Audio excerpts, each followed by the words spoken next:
5, 4, 3, 2. Okay, 1. Never mind. All right, so we are back with another episode of 4TL Wrestling. It's your boy, Flex Washington. I'm sorry, TL, get in there. Yes, sir. I'm support TL, get in there. There you go. Washington, there you go. And it is your boy, the shooting star, who is not pressed today. Not pressed anymore. Well, he might still be a little bit pressed, but that's for different reasons that are going to come up soon.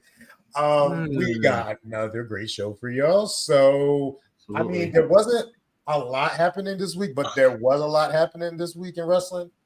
So, I mean, I guess I've never really said on the podcast wave how I felt about WrestlePalooza. Flopapalooza, that like how shooting stars so eloquently. I'm going to make mine really short and sweet because that's all WWE / the band word that I will not say, but it starts with a T and ends with an O, and not Terrell Owens. Disgusting display of what we used to love. The hype did not match the result. And if it wasn't for Stephanie Valkyrie and AJ Lee, two very, very, very great women, like we've been talking for the last 4 or 5 months about women's wrestling, but that's neither here nor there. The only good thing that happened in WWE on that Saturday was the women. That was it. Because first match sucked. Second match was a tag team match that, okay, great. Third match, amazing. Stephanie Valkyrie, shout out to you. Fourth match, shout out to AJ Lee and CM Punk for winning. And then the last match was just bad. So Flopapalooza, I hope that I'm totally wrong about my prediction that they're going to do it again. If they ever do this again, they need to make sure that nobody even remembers the last one. So they're going to probably bring this back up in like 50, 60 years. Because this is horrible. Yeah, it's bad. It's that bad. Listen, I said a whole 30-minute rant about how I felt about the show itself, how I felt about the 3 most dangerous letters in all of sports entertainment. I'll spare you this time. Thank you. And listen, I even brought up how ESPN shared the same sentiment we had, and that is embarrassing. Not good. Embarrassing. And it's funny because with all the negative press that they've gotten, I haven't heard anything about what these subscription numbers look like, what the money made looks like. Nothing. It's almost as if they want to move past it, which is probably for the best anyway. Yeah. But that first match, like I said, when I had my little solo rant, I'm never going to watch it again. It's not one that I would go back and watch either. Yeah. And it sucks that Stephanie and Io was literally in the middle of the show. So the fact that I'm going to have to like fast forward, and it's like, it could have been first. I could have skipped all the way to the end, where even if I let it play after the match, there would have been nothing to see. Right. But smack dab in the middle, and I'm like, man, I'm going to have to find a way to isolate this match to rewatch it, because since we have not spoken about Flopapalooza on the pod together, I think I need to isolate it because I need to see if this falls in my top 10, top 15 matches of the year. Wow. And this is not just for the women, this is all matches, period. And you already know how I feel about women's wrestling in 2025. As we both feel, yes. So I feel like the overall show kind of was the dirt and this was the diamond. but because there was so much dirt, you kind of have to give it some time, go back and be like, you know what? That match didn't even belong on that show. Or the other matches didn't belong on that show. And yeah, because it was a really good match, and I just have to see how it ranks. I would honestly say that if you put that EO and Stephanie Valkyrie match that should have happened at Clash in Paris, we would probably talk about Clash in Paris being a top 4 PLE of the year and maybe top 3. Kind of hard to dispute that. Yeah. But it's literally stuck in one of the worst PLEs, and it's like they made strides, but then went backwards. So WWE/ban word. Yeah, your days are numbered, I would say. And that's going to get into my last segment, but we're not going to talk about that yet. But just I'm done talking about that show. We can jump to Raw, please. Okay, because Raw was way better. Raw should have been Raw's list of actual matches. If they put that on WrestlePalooza, it'd be way better. Right. You mean Saturday Night's Main Event or Flopapalooza or yeah, that was Saturday Night Main Event Part 2. That was bad, and I thought the one we went to was not great, but that was better than that. Our Saturday Main Event was better than that. I disagree. Okay, we're not talking about that. We'll have to continue this conversation. We'll do it another time because we need to talk about Raw. Honestly, bro, I love you, but you're going to have to say what happened at the end. Because, and before you say it, I'm going to say something really quick. This hurt you to the core. And we talked about this day coming, and it has now unfortunately shown its ugly face. And I just want you to talk about your feeling of when you potentially seen it, and then the gods came down and said, we cannot bestow this on thine 4 eyes of the shooting star. We need to cut it out. We need to do like WWE and just cut out the feed, because him seeing this would be bad. But go ahead. How you feel? So whoever was responsible for the technical difficulties during that final segment was really looking out for me. Really looking out for me. My Lord and Savior Jesus Christ, thank you very much. Yes. He must have sent a guardian angel that day and just like, here. For sure. You don't need to see this. Man. So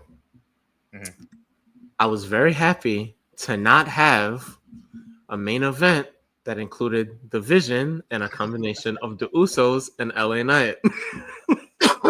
That is very true. That is a very true statement. Because I don't remember the last time that we didn't have that. So, and I really thought that at first, I thought Jay versus LA Knight would have ended the show. Yeah. Until they announced this match, which to me, this is one of those rare moments where you say free TV, because this is a PLE worthy one-on-one match.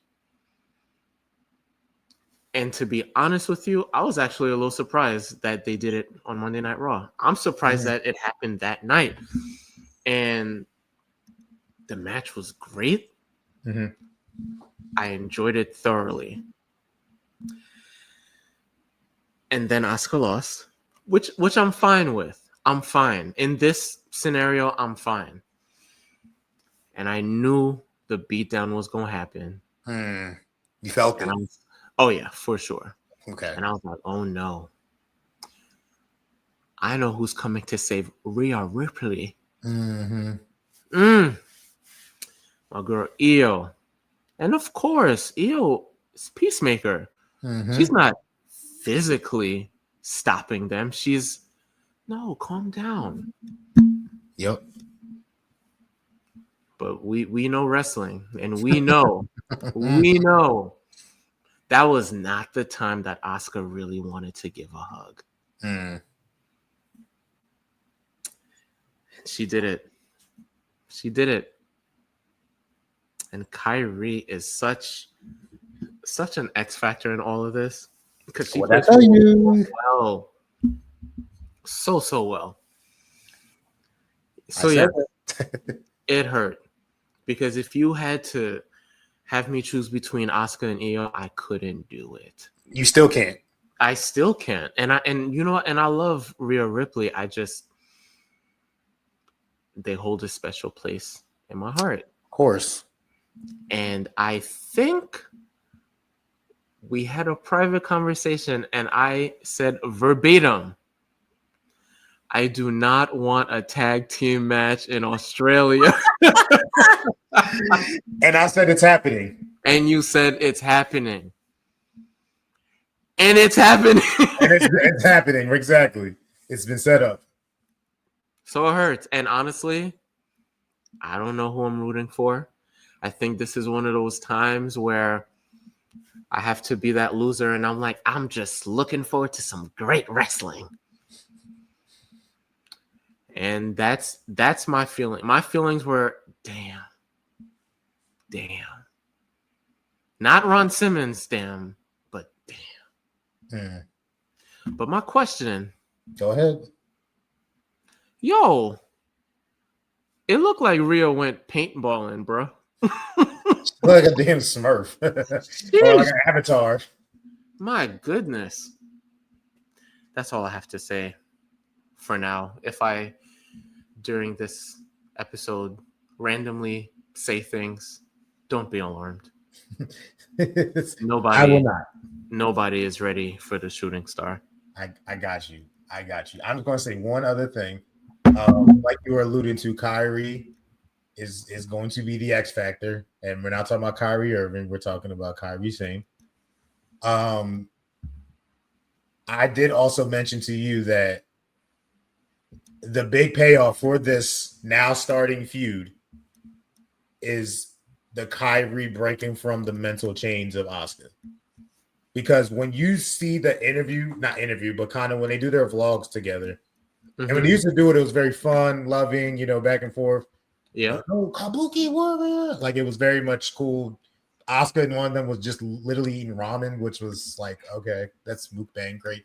But the most recent one, or at least last week's one, it looked like Asuka had a prisoner, and that prisoner was Kairi Sane, and she was just like, she's like, yeah, like we do things together, right? And she's like,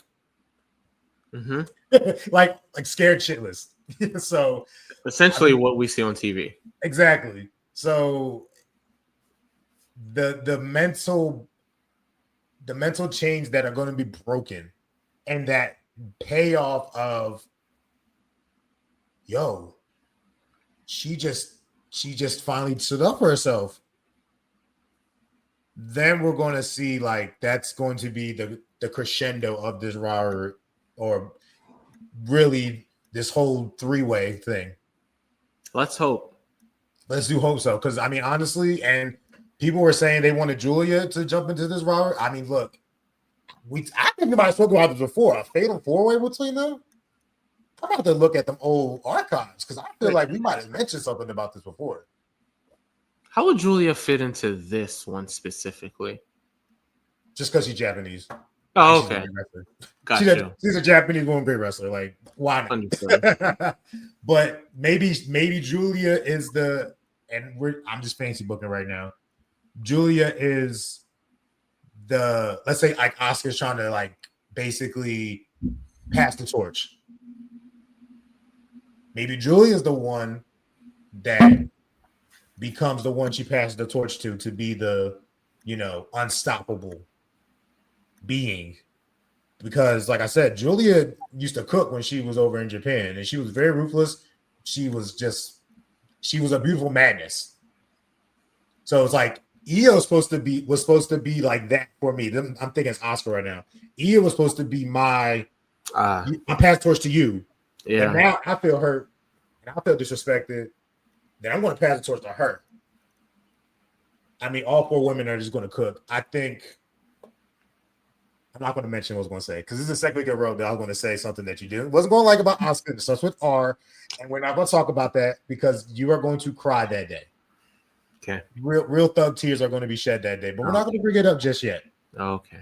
She still got a lot of gas in that tank. So, but until that day, I'll end it with Kyrie, Oscar, Io. You are already ordained as this being a great rivalry. There's no way you guys can mess it up.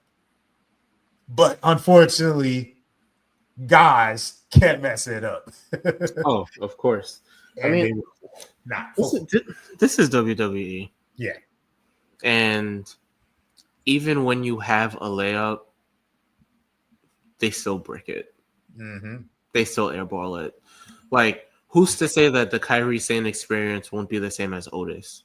Oh gosh, please not. Oh gosh, don't do this to me. If they do that to them, I really do think that they need to be investigated by the FBI, CIA. They need a RICO charge against them. See, I think that they always want to shock the system. Good one. But sometimes you just got to do what's right in front of you. Mm-hmm. This is very easy. And you know what? This is a type of predictable wrestling that no one's going to be mad about. Yeah. Not everything has to be this super swerve that falls flat or this, oh, everyone thinks we're going to do this. Let's do the opposite. Mm. Why? Let them run it. Just let them run their rivalry. You don't touch it at all. Exactly. Yeah. So, listen, I hope that Kyrie. I mean, I don't know what the end goal is really, but I don't want to have crazy expectations because I don't want to be sad. Yeah, I agree. So, I feel like the next important thing in the Raw is Dom versus Rusev next week. Okay. Because now that is because of the actions and this quick review. Dom was scared because Rusev was bullying him. Goes to Judgment Day. Finn says, "Get out my face. I'm not helping you. You're the IC and the AAA Mega Champion. Like you do something about it." He goes to JD. Come on, go for me and the Judgment Day. The girls backed them up on it, and then he was like, "Fine, okay." Well, then he have a match with Rusev, and then he gets demolished by Rusev, and he's getting great match. Right. The accolades put on him, and you just see Dom look like, oh, I don't want no smoke with that. That's different smoke. That's not AJ style smoke. That's not, Penta smoke yet, because Penta's going to hopefully become a big player, which we might talk about. That is not, who else did he beat for the time? I think that might have been his only two rivals. He hasn't really done much. Yeah, with that IC title. So this is in my opinion, the first real time where we see Dom like, oh, this title might not be safe at all. Because usually he's very cocky. Oh, I'm super cool, not worrying about none of my people. I'm going to make a way. But I feel like this is the first time where he's like, wow, maybe I'm really by myself. And this is terrible. And now Finn had to save JD, and then is there dissension in the Judgment Day, which needs to be destroyed and obviously turned into the Blue Bullet Club, but that's neither here nor there. But that's really it. I just wanted to talk about that. And El Grande Americano has been Dom's, support system. Mm-hmm. So, does he still have that? Mm-hmm. Stuck in Mexico, apparently. But I don't know.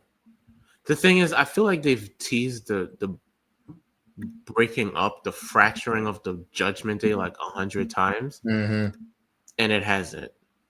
I mean, you want to take it back. The inception of it was currently known as Cope. I mean, that was number one. Then you had the whole Rhea thing. That's number 2. Mm-hmm. You had the Truth thing. That's number 3. You had Damien. That's number 4. You had, well, with the Rhea, you had the inclusion of Liv Morgan. Mm-hmm. And then now you have Roxanne. Like, man, like, I don't know if they're just going to wait until Liv comes back, but I really feel like we're towards the end of the Judgment Day. Mm-hmm. It's just history tells me we're not. So I don't know. And does he lose the title to Rusev? I don't think so. Mm. I don't. As much as I want, I really do think, and this might be more so for the last segment we have, but Mm-hmm. I do think that a little bit more often than we see it, we should have title changes on Monday Night Raw and SmackDown. Yeah, that's exciting. More interesting, Mm-hmm. a little less predictable. Mm-hmm. This one I can see go either way, but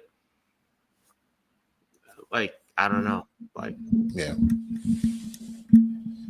So are you saying that the Judgment Day is like the new NWO where there's just a million iterations of it? wow. I haven't really thought of it like that, only because the Judgment Day has not been that impactful.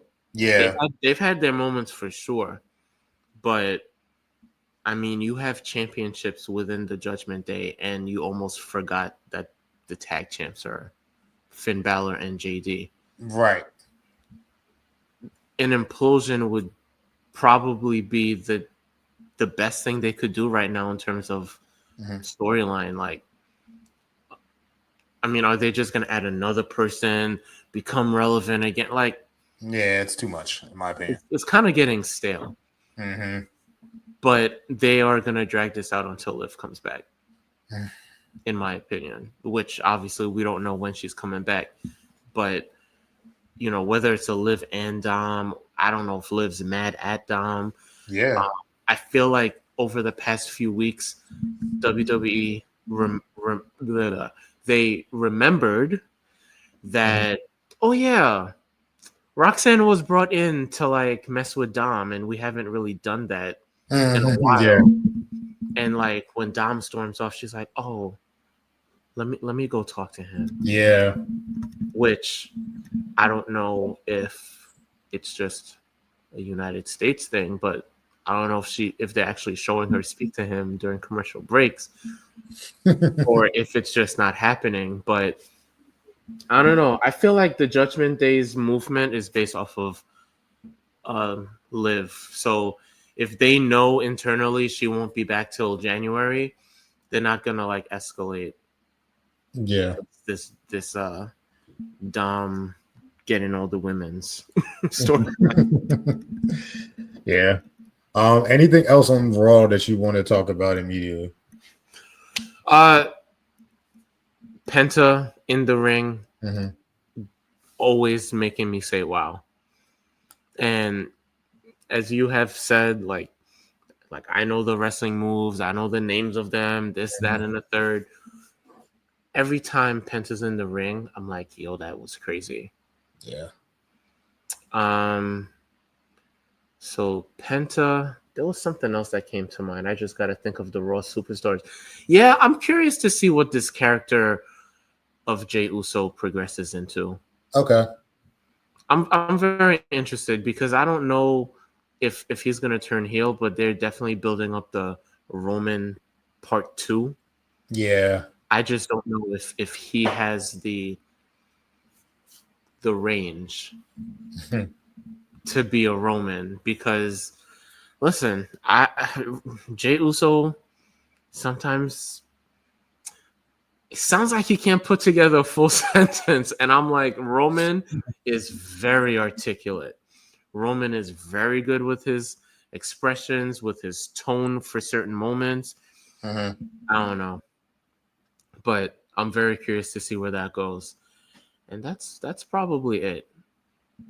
Yeah. I'll just end it by saying the Seth and Cody match. I'm I can almost guarantee that Seth is going to win. You can probably I'll book it right here, right now. Seth is going to win that match, which makes Cody beating Drew even more. I mean, I start to understand it now, but like, I would rather Seth beat Cody with bigger implications. Of course. Just because his 3 losses against Cody had implications on it. Cody Yeah, they do. returning, then the second one's you're not going to catch me by surprise. And then the third one is I should have beaten him. He had a torn pectoral muscle off the bone. Like somebody just deep cook his whole pec. So yeah, Seth Rollins is going to win this. By how? I don't know. He's going to win it though. He's got to win it. He's got a whole group now. Yeah, he should win it. Love when Becky has now officially included Bleacher Report. No, not Bleacher Report. Sports Illustrated, and is it Bleacher Report that it is? It is. Yeah, Bleacher Report. Yes, and apparently ESPN too. I did not know ESPN was also a part of it too. So, like how Mercedes is collecting belts, Becky Lynch is collecting #1 spots for women's wrestling. Hey, I ain't mad at it. The funny thing is, when it comes to Seth and Cody, is that I'm also on the surface now. I'm thinking Seth is going to win, but this is how Seth is going to have to win, and it's going to be the vision that helps him. But had I known that they were going to run this back, like the champ versus champ thing, like my predictions would have gone completely different. Yeah, I didn't know that. So I thought they were going to treat it just like it's a crown jewel, but like it's in Australia, so I thought they might have had their own little thing and not just copy off of the Saudi thing. But but even still, it's like I wish that Rhea would have gotten her moment on her birthday. Like that was like a perfect storm, and maybe they already knew this wasn't going to happen. But in my opinion, then Rhea should have already won the title by now. In my opinion, she should have already had the title and then go into Crown Jewel and face whoever. It could be a Jade Cargill, as if we know as 2 or 3 hours, and maybe Jade Cargill. A Rhea versus Jade Cargill match, great. A Rhea versus Tiffany match, also great. A Rhea versus Nia Jax match we've seen before, but still okay. Even though running the same thing she did before, but it would either be Jade or Tiffy. Would have been a great match. I just feel like Stephanie going versus whoever. I just think that it's not going to be as impactful as a Rhea would have been. No, you're absolutely right. And if I'm not mistaken, I think Rhea and Nia happened the last time they were in Australia. Yeah, that's not Australia. Yep, Elimination Chamber in Perth. But the only reason why I can't say that like Rhea should have been champion by now is because no one thought Naomi would be pregnant.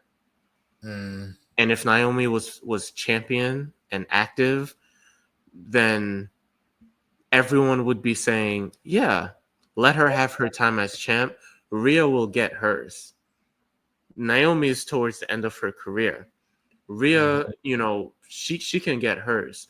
And if Naomi had a title match or some involvement in Perth as champion, yeah, you could still say, oh, I wish Rhea was champion because this, that, or whatever. But at the same time, you probably would have had Naomi versus Tiffany Stratton, which is also something that Naomi has said was unfinished business. Yeah, of course. So even from a storyline perspective, it would have made that too. Even Nia, like she's had history with all three. Family. So it would have it would have made sense.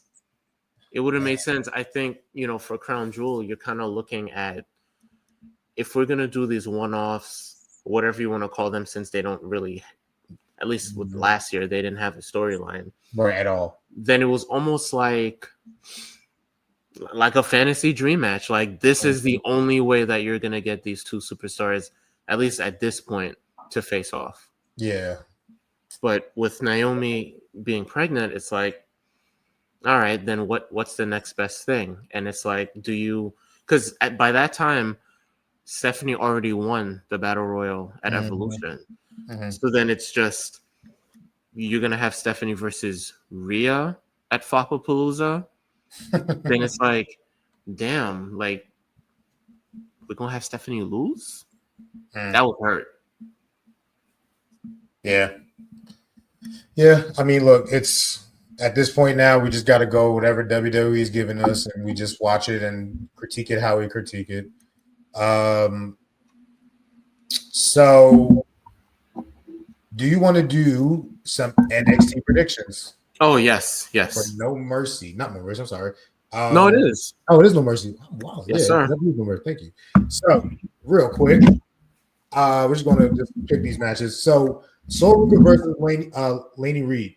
I want to shock you with my prediction. Okay. I think Laney Reed is going to beat Sol Ruka for the Speed Championship. Okay. That's nice. The reason why I think she is going to beat her is because of one person. Oh, okay. Finally. Zarya. I think Zarya turns on Sol Ruka or cost her the championship in some way. I don't think she has to even turn on her. It could be like one of those like, oops, my bad. Like I was in the way at the wrong time. But I think it's time for them to split up.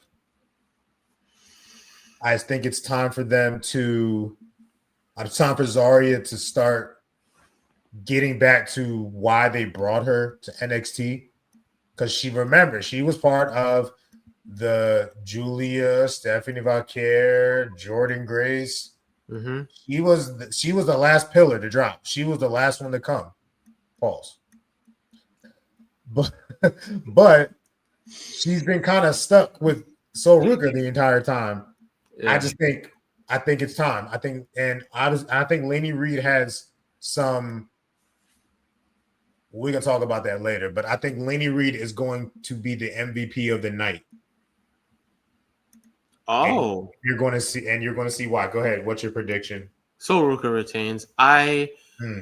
This is going to be I'll believe it when I see it. I feel like they've kind of, well, I don't know if it's really NXT or if it's us, but I feel like everyone is just waiting for Zarya to do something that's going to negatively impact Sol Ruka. Mm-hmm. So I'm just going to say it ain't going to be that night. Let me ask this real quick, bro. Yep. Why is the Speed Championship that is the most neglected championship, even behind the Women's Tag Team Championship, why is that on a PLE for NXT?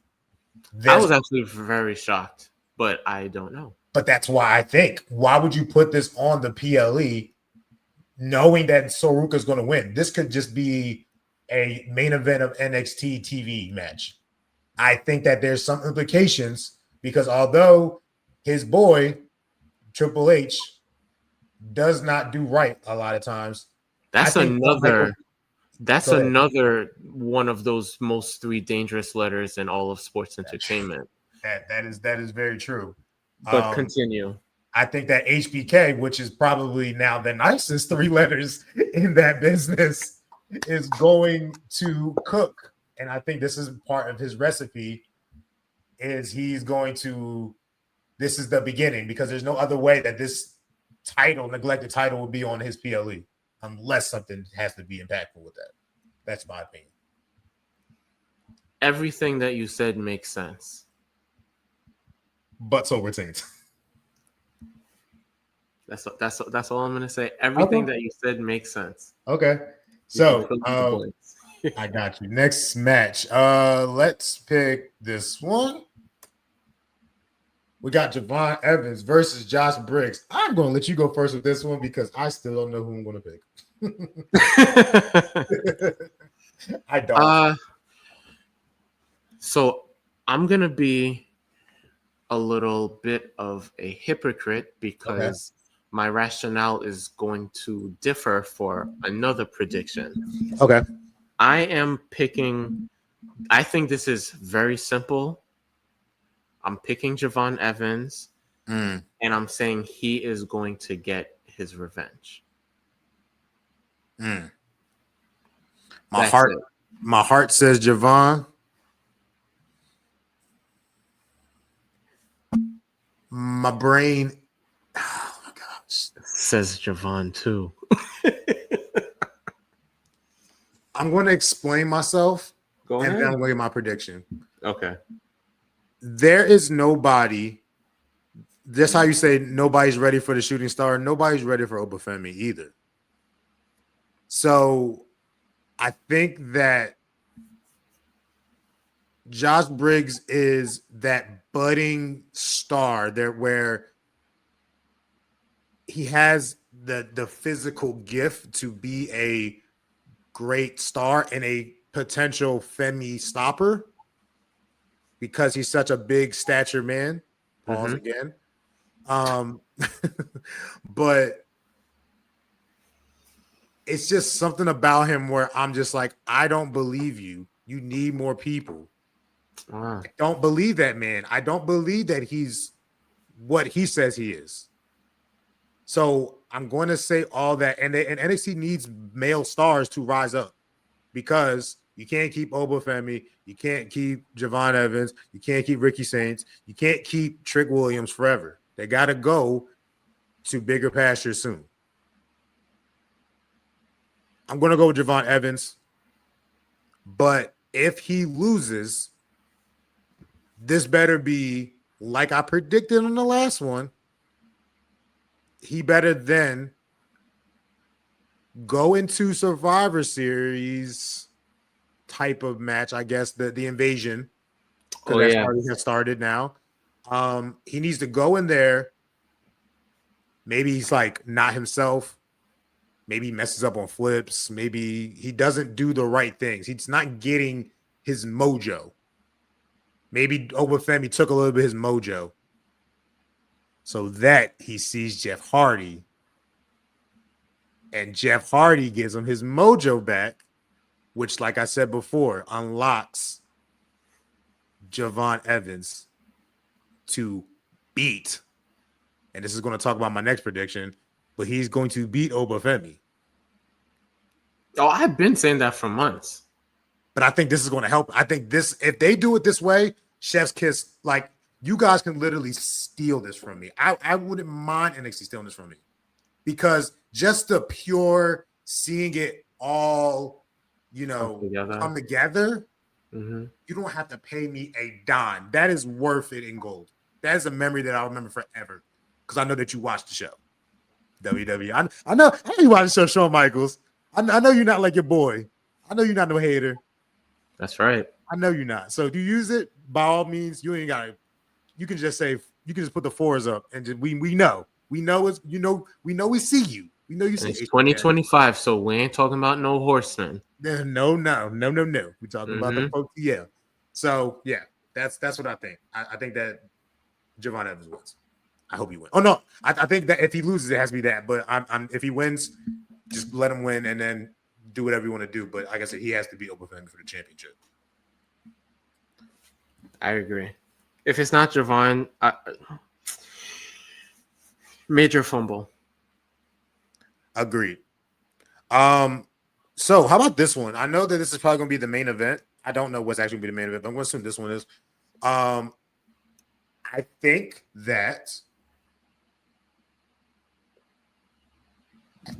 we can both agree with this that Oba's going to win. Yep. I think that this is going to be one of the best title defenses he has. Ricky Saints has it, and in any other scenario, probably pick Ricky Saints to be champion. Mhm. And I wouldn't be mad with the result.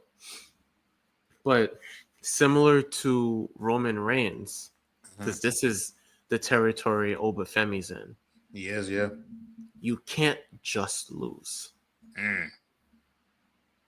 This can't, and in no ways am I disrespecting Ricky Saints, but this can't be JC Jane beating Stephanie Vacher. Good comparison, bro. That was a great comparison. It can't. And Stephanie, yeah, she was called up, but even if Oba's being called up, I feel like you would look back at all his previous title defenses, and as much as you could build the case that Ricky Saints could be a very good NXT champion, you would be like, he lost to him? Mm-hmm. Like, you had him remain champion for all this time just to lose at No Mercy to Ricky Saints. Like, even now, the loss has to be a huge payoff, and it can't just be, oh, well, Oba is going to the main roster. Doesn't work for me. Agreed. All right. Well, next up, we got, let's do this one. We got Ethan Page versus Tavion Heights. Do you want me to go or do you want to go? I'll go, even though this one I'm actually a little unsure of. Woo, okay. I'm not. Everything tells me to go with All Ego. Of course. And I don't know if it's me just kind of looking for an upset. It's Ethan Page. Yeah. All ego, Ethan Page. I think that they are setting up the Ethan Page versus El Hijo de Dr. Wagner Jr. Not gonna say it's gonna be a title for title match. I don't think it's gonna be like a collection of the title match, but I just think that they wouldn't be beefing with each other if they don't have some type of program that they're going to do together. And Ethan Page without the title doesn't do it for me, especially because he just changed the damn titles, leather. Yeah. It's like so on brand. Goodness. Like I look, let him keep the title. Maybe Tavion Heights can eventually beat him, but he has to get a lot more. I feel like he's got to get more of a character because he just got out of No Quarter Catch Crew or whatever their name was. I think that he just needs to build his personality and his character before I can believe that he's going to take Ethan Page's title. I'm with you. Cool beans, then. All right, we got 2 more to go. We can do this one. Damn it. Jordan Grace versus Blake Monroe. And I'll even go first on this. Thank you. Okay, you're welcome. This is what I'm here for. This is probably gonna be match of the night. Let me not say probably. This is gonna be match of the night. And not even because of with the stipulation, but just because I think that both women have main event roster hunger in them to where they got to show out, and I think they will show out. I'm going to pick Blake Monroe because just like how I was talking about Tavion Heights, I'm not comparing Tavion Heights to Blake Monroe in any type of way, but as much crap as Blake Monroe / Mariah, formerly Mariah May, who is now deceased, rest in peace because of Toni Storm, former champ Toni Storm, by the way, which we will talk about probably later. I think that people gave her a lot of like a crap because she went over to WWE. But people must have forgotten that she's a great character. Yes. She's a wonderful character. I don't care if she's quote unquote pulling from Tony Storm. If you're pulling from the best, that means you're doing something right. That's right. I mean, at the end of the day, call it what you will. Tony Storm don't care about it. So if Tony Storm is saying that she likes this Blake Monroe character, that's high praise. That's wonderful praise. You want praise from the best. So I think this is the way for Blake Monroe to show that was a really great line. That she is one to not be trifled with. And I think that which will eventually crown her as NXT champion. I would say she might probably win it at Stand and Deliver in Vegas next year. I could see her winning in Vegas next year.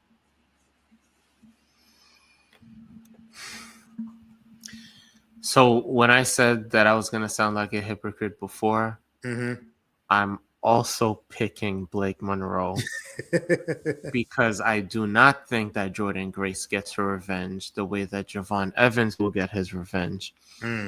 I don't understand if it's timing. I don't understand what it is. I don't know why Jordynne Grace just cannot win the big match.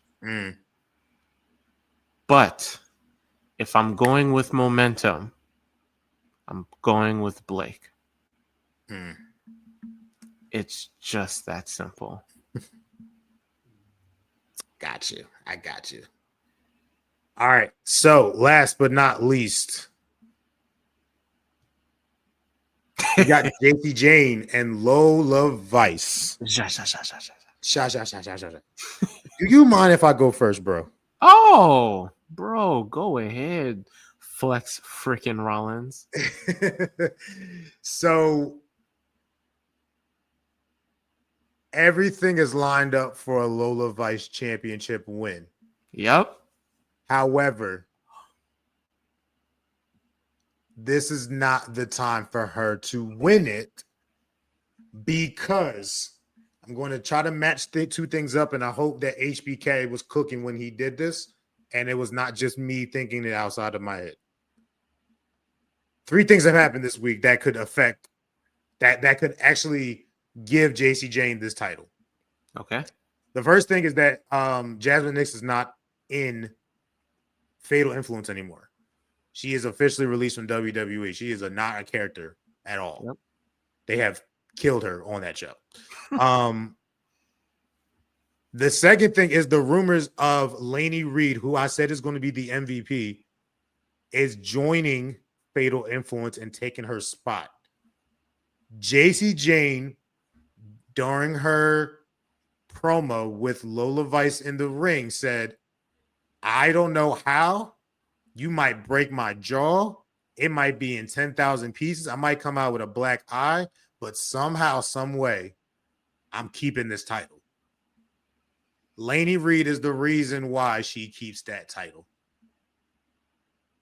Thus, adding her into the Fatal Influence. Lola Vice, unfortunately, loses again. And JC Jane shows that her beating Stephanie Vaquer is no joke. She was the quote-unquote, weakest champion we had. And I apologize to that woman last week. I'm not going to say anything bad about JC Jane, because if she does what I think she's going to do, then I'm totally behind a JC Jane title reign until Blake Monroe takes it from her. Wow. I can't believe I just said that. Yeah, that. Go ahead. I have 2 things to say. Go ahead. One is a question. Okay. But first, I agree. I believe JC Jane is going to win. Wow. When a champion says what she said in that promo, they're usually not wrong. Where I give you credit is I was trying to figure out, well, how will you keep it? if your prediction comes to fruition, I might have to sing your praises on the next episode. I Thank you. might even change my name for that show. TBD. To be determined, but TBD. yeah, I had JC Jane winning. And it's okay. You know, if Lola doesn't win, I mean it's her boyfriend's birthday today, so you know, they can still celebrate when No Mercy happens. The question I had for you, Yes, sir. with this unexpected reign, Mm-hmm. which now seems to be, you know, a little longer than, you know, well, actually surpassed Jey Uso's title reign. But anyway, He did as he does, yes. does JC Jane lose her NXT Women's Championship before, after, or on the same night as Oba Femi's NXT Championship? She loses it. Go ahead. What were you about to say? Because you have the opposites. You have the guy who you're literally like, who can beat him? Mm-hmm. Nobody can beat him. And then you have her who you feel like she's the underdog in every title defense. Mm-hmm. And they don't lose. Here's the thing. My question then is, how soon is Obafemi coming up? Because as you said before, you would like him to even have the NXT championship and go on the main roster a la Kevin Owens. I would love to see a Cena open challenge and Obafemi enter it. Because if Cena can get ragdolled by Brock Lesnar, I feel like Obafemi can do a number on Cena. I feel like that's the quickest way to get, I mean, I guess heel, or just understand that he's a dominant man. But to answer your question, I think JC Jane holds it. I don't see Oba going into next year still being champion. I think that he would have to lose the title then right after that, which would probably be in January or February, when I'm saying that JC Jane's going to hold it until Stand and Deliver, which will be in April. So I'll say she keeps it after Obafemi. Wow. Yeah. Okay. Just curious. All good, all good. So we are done with our predictions for that. Do you want to talk about the PWI top 500? I do. I am so happy. Let me just pull this list up, and hopefully I don't have to look at it much more beyond today. So do you want me to just name or you want to name the top 20? It's all good. No, go ahead. Okay. So top 10, immediately 1, Cody, 2, Jon Moxley, 3 is Gunther, 4 is Adam Hangman Page, 5, Hiroki Goto, 6 is Jey Uso, 7 is Swerve Strickland, 8, Seth Rollins, 9, Mystico, aka formerly known as Sin Cara, and number 10 is Will Ospreay. 11, Okada, 12, Hendry, Joe Hendry, 13 is Zack Sabre Jr. Oh, I didn't see him. Sorry. What happened? No, he didn't appear. Oh, yeah, he usually does appear. Maybe he should have just imagine if he just popped up. That'd be wild. That'd be that'd be the most views we'd get on any episode. Gosh, we'd go viral. That'd be crazy. Mm-hmm. Was that 11, 12, 13, 14 is Obafemi, 15 CM Punk, 16 Bandito, 17 Takeshita, 18 is Damian Priest, 19 Trick Williams, and 20 is Jacob. Where is he at? Haven't seen him in a while. Mm-hmm. Where do you do, Mr. Fatu, Jacob Fatu? Mm-hmm. Go ahead, bro. What you think about it? Okay. Positives or negatives? It's up to you, bro. I think that you should start with the negatives to get them out, and then go to the positives. All right. Let's end on a positive note. That's Because what I would want to do is to make my own list, but if we're just dealing with the top 20, okay. I will say I do not believe Damian Priest should be in the top 20. Mm. And I like him. Mm-hmm. I don't think I've ever said this to you on the pod or at all. Okay. I absolutely hate Damian Priest promos. I've never heard that before. Wow. From you. When he speaks, it's bad acting. And I don't think that someone who's in the top 20 should be there if your only impactful promo is when you're really pissed off. But like, there's just something about him that I could see why he'll never be world champ again. Is that a prediction or a spoiler? That's a prediction. Okay. Because I'm not a writer for the WWE. But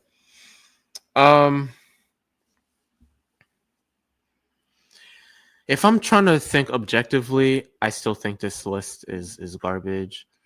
Cody Rhodes being at number 1, I'm not gonna hate on it. Is he my favorite? No, he's not. No. But no one's really gonna argue with that. Jon Moxley at number 2 is ridiculous. Really? Yes. I don't think he should be number 2. He should definitely be in the top 20, top 10. Number 2, absolutely not. Gunther, not mad about. Hangman, I always liked him. I always liked Hangman. Even when people weren't really behind him, then they felt like something was lacking. I always liked Hangman. Hiroki Goto, okay. Sure. You want to be objective? Go ahead. Jey Uso at number 6. So this is what I have to say about this. Do you know what they base this on? I think I've seen it. Win-loss record. Mm-hmm. There was a bunch of odd things. I think it was like win-loss record. Oh, you know what? I see it. Win-loss record, championships won, quality of competition, major feuds, prominence within a wrestler's promotions, and overall wrestling ability. Wow. So you have 6 metrics. Jey Uso makes sense for... Yeah. Go ahead, say it. 6 is high, bro. 6 is high, and I'm gonna tell you why. Because in these criteria, I don't see anything about merch sales.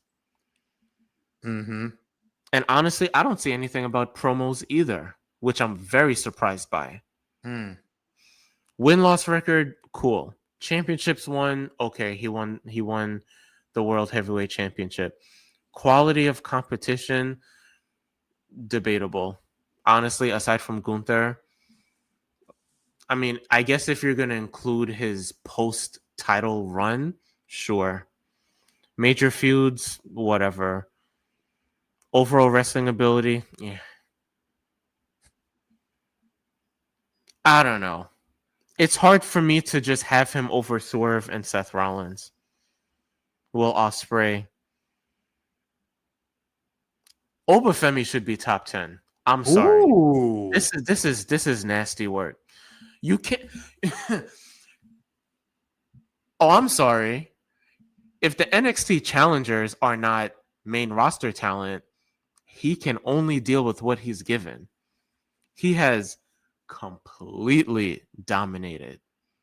Obafemi should be top 10 because if this run does not get him top 10, then what else can he do in his career? Will he have to go to the main roster and be a champ and not be champ as long, Obafemi should be top 10.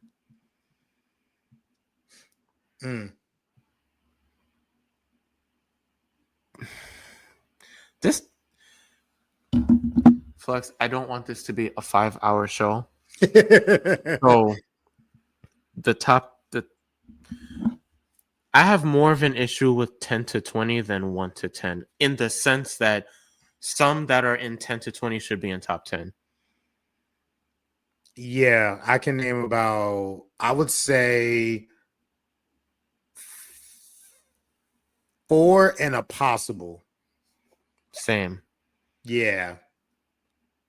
But the nastiest work you have, and I'm sorry, I can't just stay with the top 20. I can't do this with rappers list. I can't do this with all-time basketball players list. I can't.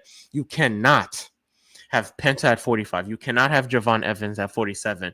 You cannot have Dirty Dom at 48. This is disgusting. This is nasty work.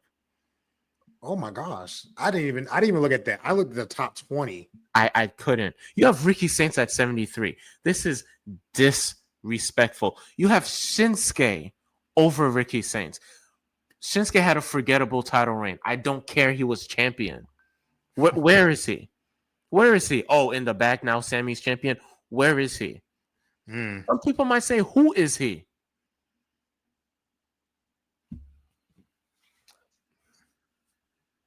I didn't want to be pressed, and you said that I might be a little bit, and it was for this segment specifically, and you were right. Please speak. First things first, the top 5 for me is okay. You don't want Moxley at 2, but I see why he's at 2. He was the champion up until All In. And even though the Death Riders is a hated group, and people were saying that this Death Riders run almost quote unquote killed AEW and the possible momentum that they can get, I think in the grand scheme of things, we're going to kind of look back on it and be like, it wasn't that bad. It just shouldn't have been so outwardly crazy where him just hiding the title in a briefcase. Are we tired of the Death Riders? Sure. The Death Riders are just always around, and they're always doing dumb things, and they're always meddling in business that isn't theirs, and they're setting people on fire or trying to set people on fire and burn their bodies and whatnot, but then they get burnt up. I think that he deserves to be at 2. I'll keep him at 2. Hangman, I'm cool with him dropping behind Goto, and Jey Uso is not in the top 10, and I have a strong case to say he's barely 14 or 15 on my list. And that's no diss to Jey Uso. It's just that Will Ospreay should be ahead of him. Okada being number 11 and him still showing that he can go with Kenny Omega, and he had a match with Swerve Strickland that was great.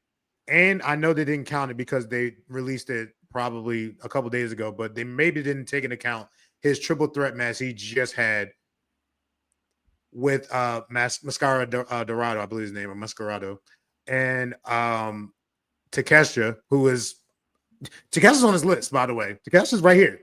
He's in top 20. Yeah. But so go ahead. You have Royal Rumble and World Title. And I think the magnitude of those two is the reason why he's number 6. I'm not saying he should be number 6. I'm just saying the reason why we see him in the top 10. I can understand that. In my opinion, he's not above Swerve. He's not above Seth. He's not above Ospreay. So now he's at like 12. He's not above Okada, so now he's at 13. And I mean, Zack Sabre Jr., we don't watch much of New Japan Pro Wrestling, but I always hear Zack Sabre Jr. he has the best holds in the world. Mm-hmm. So, and I'll ask you this question real quick. Okay. Has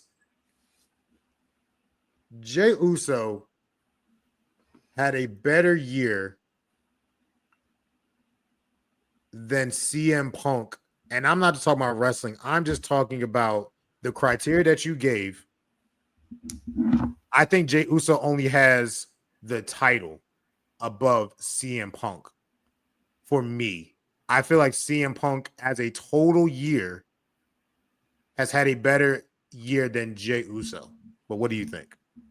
I would say that Jey Uso, and I mean, we probably could look this up. I think Jey Uso has a better win-loss record Okay. than Punk. I mean, honestly, they've won the same amount of championships, except they haven't had the same amount of time as champions. Mm-hmm. Quality of competition. So the only way that I'm just thinking of, like, to be honest, Punk might actually win in that. You have to think about the triple threat at Mania. That alone is He had just a Cena. bonkers. He had Cena. You know, he's just forever fighting Seth Rollins. Mm-hmm. So I'll give that to Punk. Major feuds. I mean, aside from Gunther, has Jey Uso really had a major feud? Unless you're going to include the Vision, but the Vision is really more so the Bronze and not Seth. Mm. So I'm probably going to give that to Punk as well. And also, real quick, bro, if they're releasing it now, which is September, they would have to include October. Remember last year? Oh, you know CM what? Punk had the match of the year against Drew McIntyre. You know what? They said this evaluation period was from August 1st last year to July 31st this year. Oh, then CM Punk has had a better year. You would have to say that. Yeah. I mean, so if you're including last year, it was September of last year when Jey Uso won the IC title from Braun Breaker on Monday Night Raw. Okay. That was the week before I went to Columbus, Georgia to see him, you know, at a live show, at a house show. House show. Yeah. That's interesting. Honestly, it's really just a hype machine. It was just like they really built this underdog story, but when you look at these metrics, they're not how many spots? Punk was 50. They're not 9 spots apart. There should be no way to deny spots apart from each other in either direction. So right. Yeah, I'm kind of with you there. The last part is just whatever for me. Like I'm not checking it. You know, I could see your Damian Priest take. Trick, I think deserves to be in the top 20. Jacob Fatu deserves it. However, I just like personally, like I said, I wish that he would be around more. I don't know what the hell they're doing with him on SmackDown, but it is what it is. What I do think, and I want to do this real quick. Out of the top 20, who in the top 20? You said Obafemi, but who else in the top 20 do you see jumping into the top 10 or even the top 5? You're talking about for this next year? Yeah, for this next year. The people in the top 20 or 11 to 20, who do you think can jump into the top 10 or 5?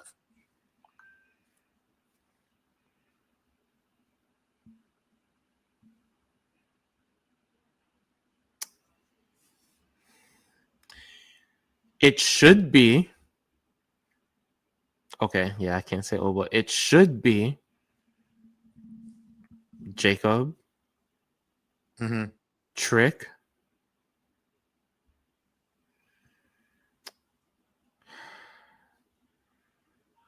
I mean, there's a safe pick right now, which I think you're missing. What, Punk? Yeah, I mean, I think Punk could be in top 5 next year. He could, but I think that would require a title reign, and I don't know if that's happening. Okay, I feel you. Because if he's 15 with being champ for half a cup of coffee, then just imagine a real title reign.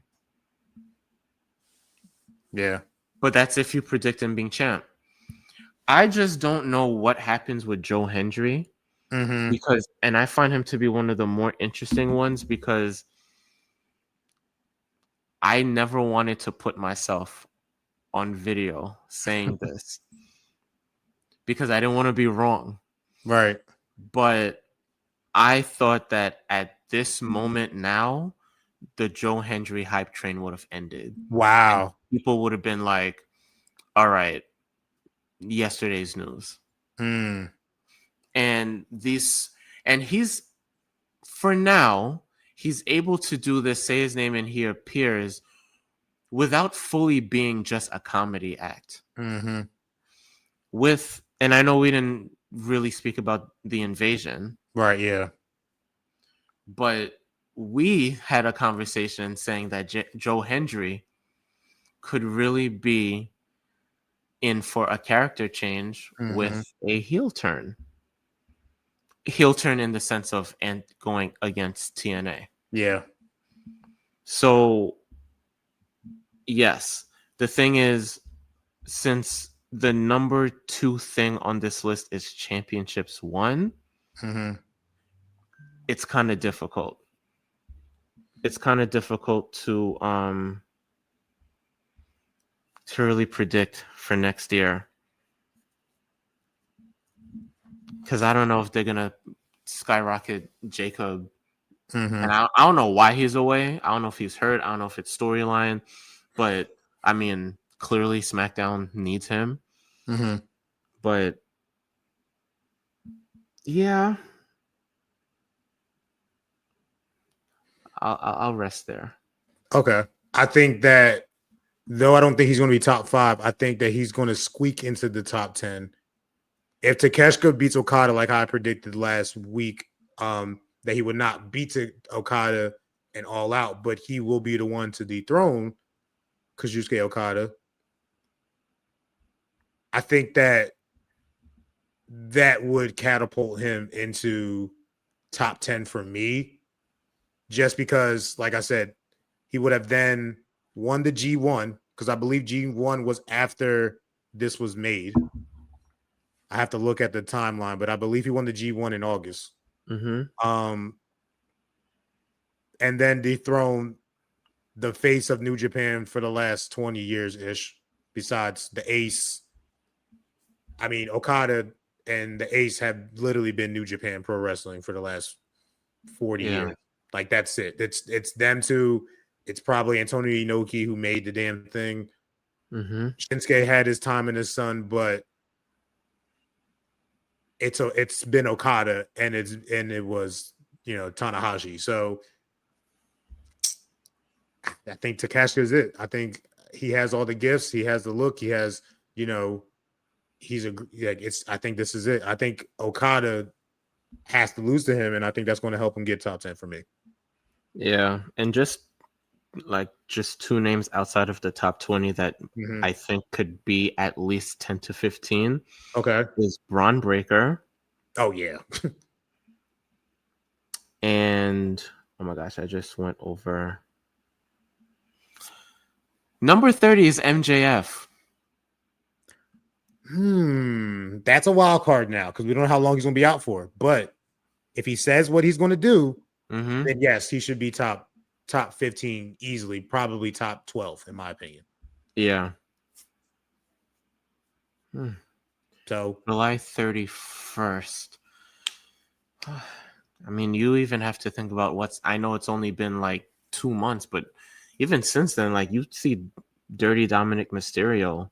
I'm pretty sure if this list came out today, he'd be higher than 48 just for having 2 titles. I agree with that. I think he's going to be top 25 next year, no doubt. Yeah, but yeah, listen, this is not the most egregious list, but I probably would have done it a little differently, just like everyone has their own opinion, but I don't think I have anything more to say on this list unless you do, my friend. Nope, I am good. I want to talk about the last thing, because I know that was a very ominous topic that you seen was like, what is this? So let me explain myself. Don't I do had it. I had a conversation Mm-hmm. with the lovely Brown Sugar, Ah, and yes, we were yes. talking about the shows that you and I have gone to recently. 4TL has gone on the road and basically been at these beautiful Georgia indie shows. Shout out to One Fall Wrestling. Shout out to Deep South Wrestling. Shout out to MLA, who's going to have an event next month. Literally probably today, actually, 10/26. Yeah. Yeah, that's some special news. I'm saying. You gotta look at that email. Oh yeah, yeah. Oh yeah, yeah, yeah. Oh Mm. yeah, yeah, yeah, yeah, yeah. Yeah. So shout out to them, honestly. Shout out to all the people that repost us and whatnot. But I was talking to her and I was talking about the fact, and she was asking me, hey, um, what's this like NWA? And I said, NWA at one point was WWE. That's right. It was the premier wrestling show that everybody went to. And it made me think about what's been happening lately with WWE. And even as early as this morning, Mhm. posted on our 4TL page, follow us 4TL Wrestling on Instagram. I posted, it was Jonathan Coachman talking to Eric Bischoff, basically talking about how I believe Mark Shapiro was talking about how he's pricing out families and getting more business and da da da. And what Eric Bischoff stated was, in the short run, it's going to be good, financially great for you.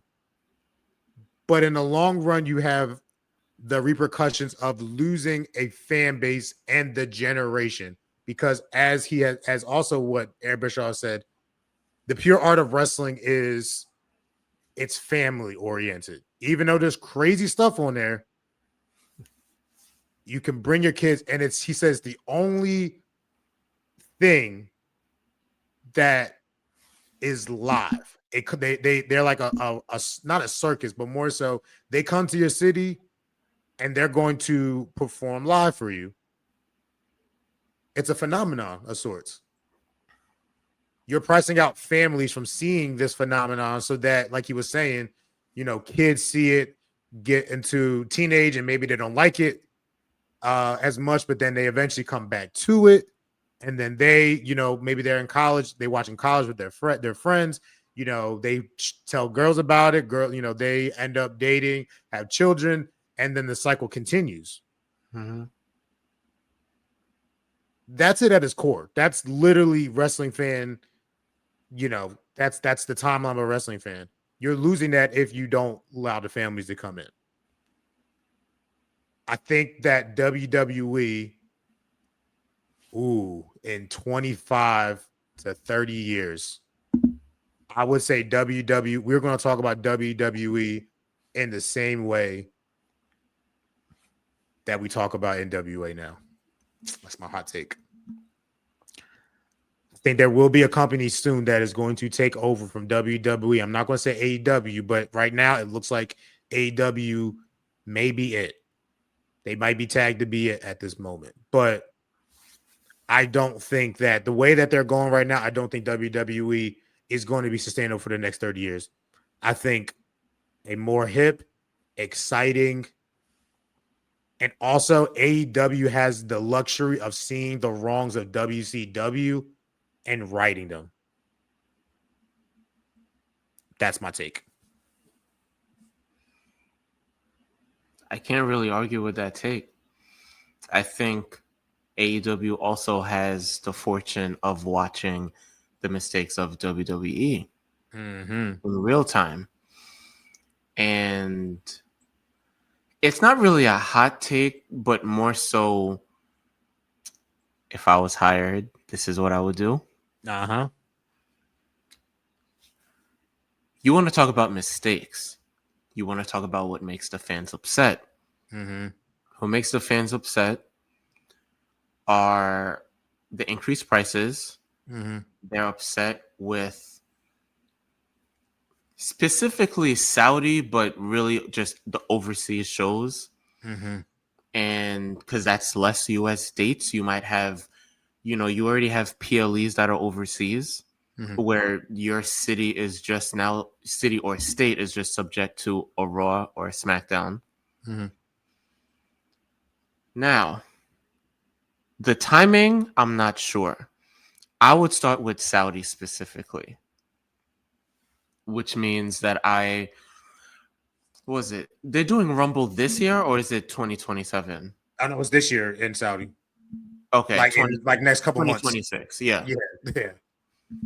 All right. You're not going to have Americans that are flying to Saudi to attend. You're not going to have Americans. And when I say Americans, I really mean like no more than maybe max 100 people. Because I don't know what those numbers are going to look like. But you're not going to have Americans at WrestleMania in 2027. I think whenever they have a Saudi show, you want to experiment. I think that's the opportunity for AEW to counter program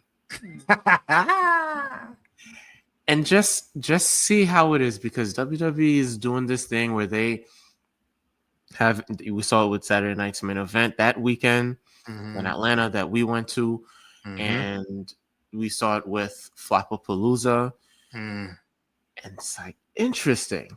And the thing is, you can't do this all the time because no one likes it when it seems deliberate. Right. But Flopapalooza was a flop.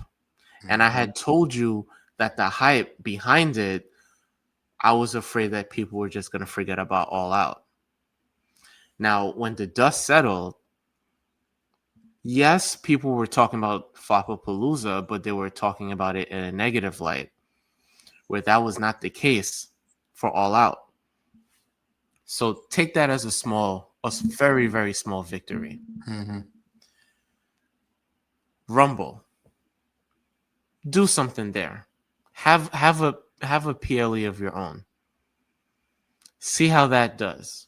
Because what you're doing, you're fighting WWE on two things. One, you're fighting them on quality. And two, you're fighting them on where the show is located. And if you could do something with that, you might draw a large amount of people away. And if you do it enough, and people are going to start to say, you know what? Yeah, I have history with WWE, but AEW, all their shows are in the US for the most part. And, unless you're going to have a Wembley Stadium once in a while. Yeah. They're all in the US. They're all affordable. The quality of the wrestling is better. And I'm going to get my money's worth. This, because we had a conversation about how AEW should position itself. I know it's petty, but WWE may have actually given AEW the formula, because everyone's just like, wow, all right, you know what? They want to have a show the same day we did, even though we've had this day booked for months in advance. Right. All right, well, let's see how y'all feel when we do it. Because the only way that WWE avoids losing this is by having a quality show. Yeah, that's it. And that's hit or miss. Because the one thing that we know for sure, they are chasing the money. So the overseas stuff will not stop.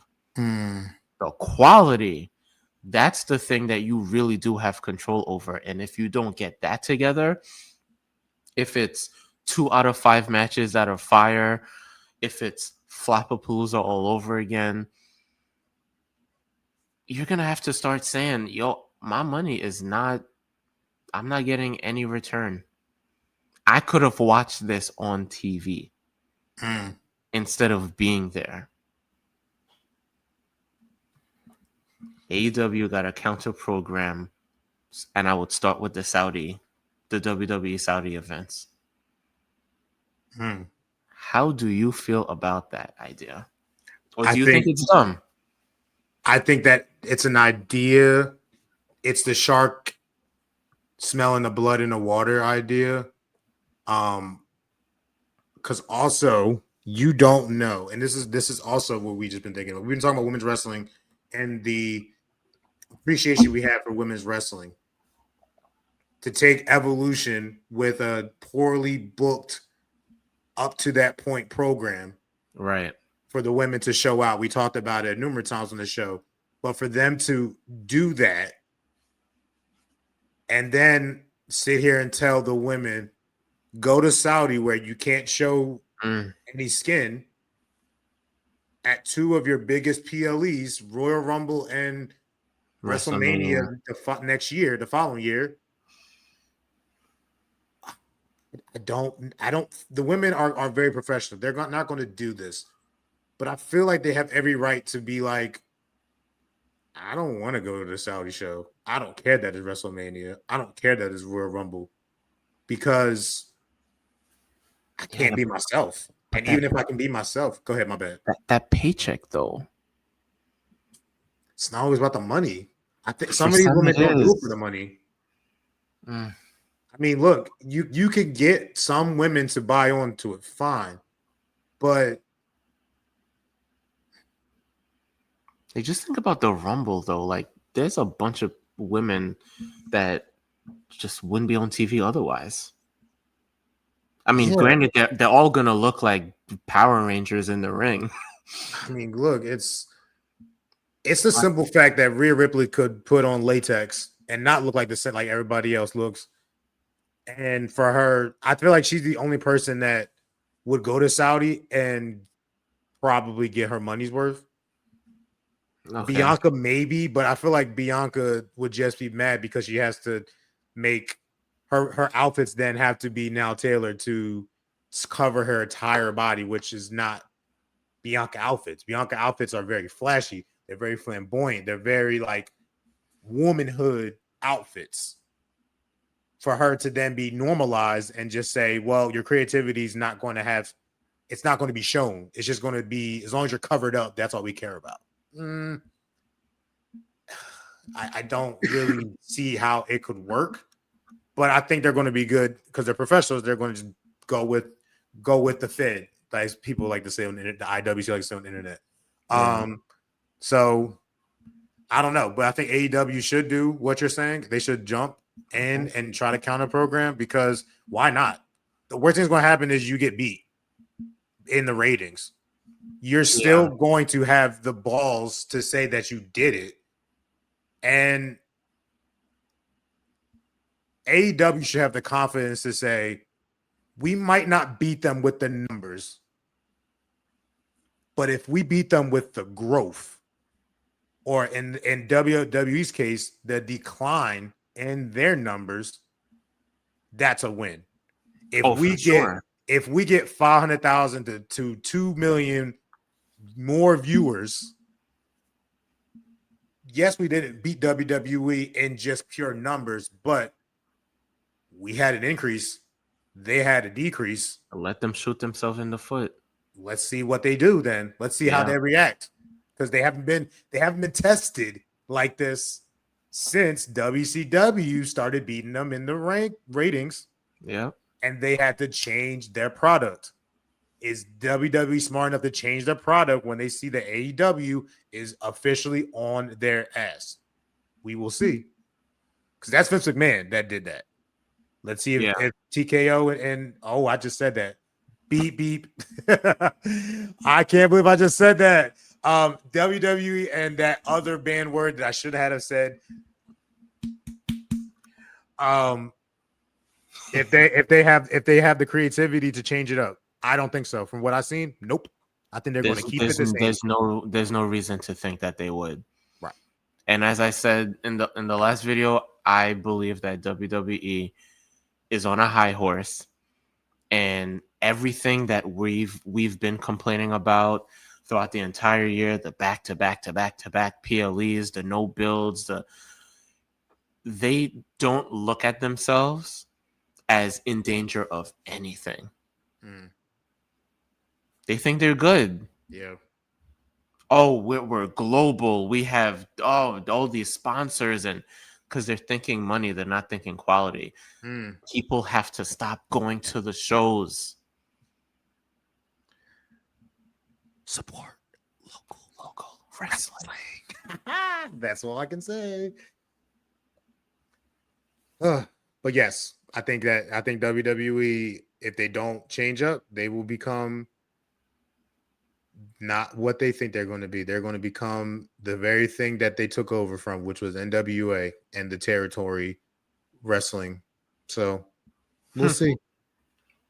We shall see. But is there anything else you wanted to talk about, bro, before we sign off? No, I'm curious to see where this Bailey character goes. Mm-hmm. I cannot wait for Becky Lynch and AJ Lee. Mm-hmm. Oh my goodness. We did not even talk about John Cena and AJ Styles. Man, look, because it should have already happened. So we didn't talk about it because I'm not giving them credit for that. They don't get no credit for that. No. I'm giving John Cena credit. Okay, yeah, John Cena knows we give him credit. We picked John Cena against Brock Lesnar and we're pissed off because Brock Lesnar beat him. Of course. John Cena knows that he deserves all the praise. But I wish he kind of took the reins before he had 5 days left.